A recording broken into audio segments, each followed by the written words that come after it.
Adam is a pretty fantastic film, and at the very end, not with regards to the narrative, but once the narrative is over, the film does an amazing thing. And there's some really fascinating statistics regarding that from Wikipedia, which I will share at the end of this discussion. But I also want to give a spoiler warning at the very, very end with something that I want to discuss. So I will talk about those as we get there. The film was released in 1983. It's directed by Michael Tuchner, written by Allan Leicht, and we have a cast including Daniel J. Travanti, JoBeth Williams, Martha Scott, and various others. And the film is, I don't want to go into too much detail, it's based on a true story. It's about the abduction of Adam Walsh and his mother's attempts to pass child protection laws. I hadn't heard of this particular case. I hadn't heard of Adam Walsh's story before watching this, so I didn't know what was going to happen, so I'm not going to go into any more detail than that. I know that it's based on a true story, so technically it's not really a spoiler if I go into more detail, but just in case you don't want that information, I won't go any further. But obviously there is more information online if you want to know, and it is a heartbreaking story with a lot of emotion.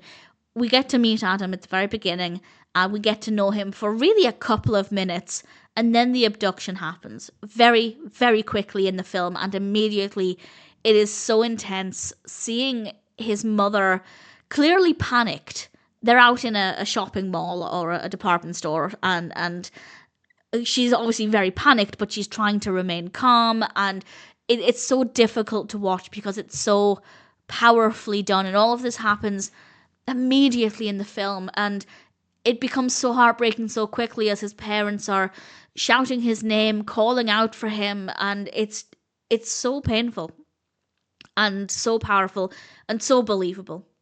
It's so effective, and I think in terms of a film perspective, I think they handled the narrative well in terms of the pacing and where the focus was and which characters were focused on. I think all of that was done very well. I'm not an expert on the true case, of course, so I don't know exactly if this is identical to the true story, but certainly from what I can tell, it's relatively close to the real events, which obviously just makes it all the more emotional. The investigation aspect I thought was really fascinating. Again, I don't know if that's exactly how the investigation played out, but within the film, it was certainly really interesting to watch. The technical aspects are all very good as well. The camera work, the music, the performances are very good, and in general, it's a really powerful, emotional experience. And there is one more thing I want to praise, but it's a spoiler, so I'll leave that until the very end. But I do want to discuss, first of all, something that happens after the narrative at the end of the film. So technically it's a spoiler for something you will experience at the very, very end, but it's not regarding the narrative itself. After the narrative is over, there are photos and names of it's so emotional, of children who were still missing at the time of the film's release, and it just went on and on and on. When it started, I thought, okay, maybe there'll be 10, 15 children. I didn't count them. It just went on and on and on. In fact, I think we do have a total number. Yes, we do. This is the information from Wikipedia, so I haven't fact-checked this, but it's incredible. According to Wikipedia, the film was credited as finding 13 out of 55 children that was shown at the end of the film in the 1983 broadcast. And in the 1984 broadcast, it was credited with showing 19 of the 51 children shown. Now, I'm assuming, I could be wrong, but I'm assuming that that's an additional 51 children, because if they'd been, or at least minus the 13 that were found, but with some other children that had since then gone missing. I'm not sure exactly. But either way, the film has been credited with finding quite a few missing children. And it's just such a powerful, powerful thing to do.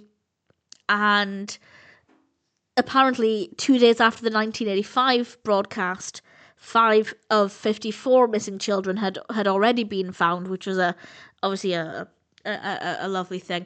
And it's just, good luck not crying at that. It's so, so emotional. And I just hope many more of those children have been found since then. I don't know if that's the case, but I just thought that was a really amazing thing for the film to do. And I wish more films would do that. Even if it's not a film that's related to missing children, I think more films should do that. There needs to be a bigger platform for highlighting missing person cases in general, but missing children particularly. And it's just a beautiful, powerful thing. And the last thing I want to mention is a big spoiler for something that happens, but I really, really want to praise it. So this is the last thing I have to say. And this is his father's response, Adam's father's response. The performances are amazing. They get the phone call, Adam's father picks up the phone, and they'd been waiting to find out if a child's body that had been found in Florida was ID'd as Adam, and he gets the call. And it's very clear that he's being told that it's Adam. And the performance after that is so powerful, it's so painful, it is horrendous to watch. The agony, the stress, the frustration, the heartache, so many emotions pouring out of this character, and it's fabulous. I wanted to highlight that particular moment as I thought it was particularly powerful and effective and challenging to watch. Adam is not an easy film to watch, but it's very, very well done. Again, I don't know exactly how accurate it is to the true story, but I don't have reason to believe that it strays too far from reality. But if you have any thoughts on that, of course, feel free to share. And I just thought it was definitely worth sharing that the film has apparently been credited with helping find quite a few missing children. It's a wonderful film for the right reasons. It's very difficult to watch though, and if it sounds like a film for you, if you're in the right headspace for it, give it a go. It's certainly a film that I think will stick with me for quite some time.